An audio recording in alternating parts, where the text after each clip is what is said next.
The White Lotus, Succession, and Ted Lasso walked away with the big trophies of the night at the 2022 Emmys, but were there many surprises?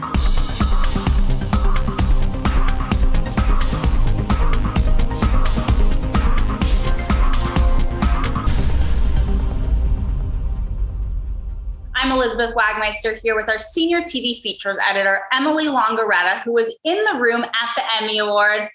Emily, it seemed to me like there weren't so many surprises, which isn't necessarily a bad thing, but in other years past, we've definitely been more shocked when the winners are announced. But let's start off with some of the moments that were surprises and really welcome moments. First off, Lizzo, of course, winning for her series, taking out RuPaul for his winning streak, which we say that in good fun because he just beat his own record at the Creative Arts Emmy. So he's doing just fine. But what were some of the other moments that really stood out to you, particularly being there in the room?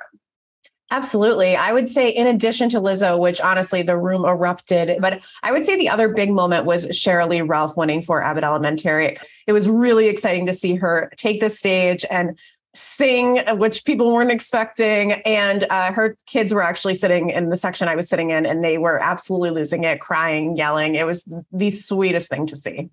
I thought that she was one of the many speeches that really defined the night, maybe even more so than the awards. Jennifer Coolidge, everyone was so happy to see her finally get that moment. She has been such a great character actor for decades. To just get her first Emmy nomination and then win, which by the way, was the same case for Sheryl Lee Ralph. People were so excited. But let's talk about some of the more expected winners. Not that that's a bad thing, but we did see some shows that we expected would have a good night. Can you talk about some of the big winners, Emily? Yes, of course. I mean, Ted Lasso really was a huge winner, of course, in comedy, winning comedy series, but also Jason Sudeikis winning again for Ted Lasso. And then I would say the other one would be, of course, The White Lotus.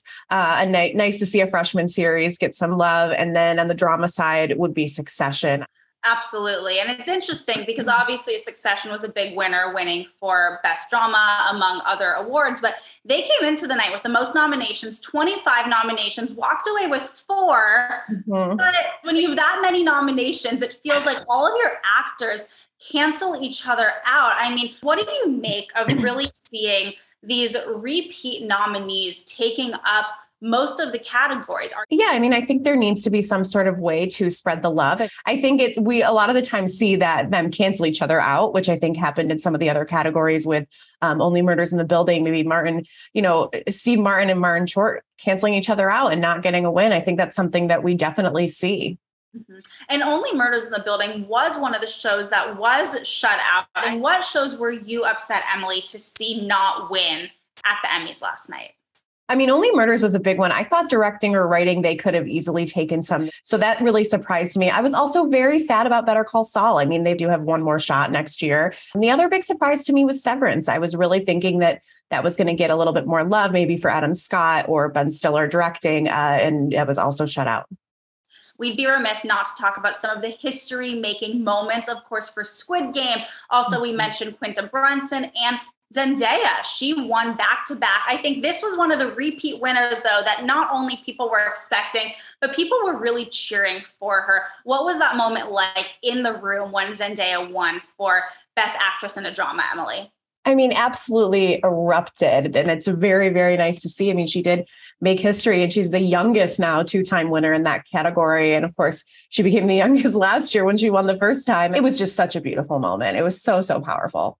I'm glad you brought up the tone of the night because I really think starting with Michael Keaton and his great speech and going through the rest of the night, you really saw kind of the new guard and the old guard of Hollywood, but all showing it is very hard to get an Emmy. And this group is full of the biggest stars in the world. And even for them, as we just spoke about with so much TV, it's incredibly difficult. And Emily, thank you for breaking it all down with us. An incredible job with all those special Emmy editions, which by the way, I think a lot of our cover stars took away trophies last night. Of course, for all of Emily's work and for the rest of our TV team, make sure to go to variety.com. We've got you covered with all things Emmys.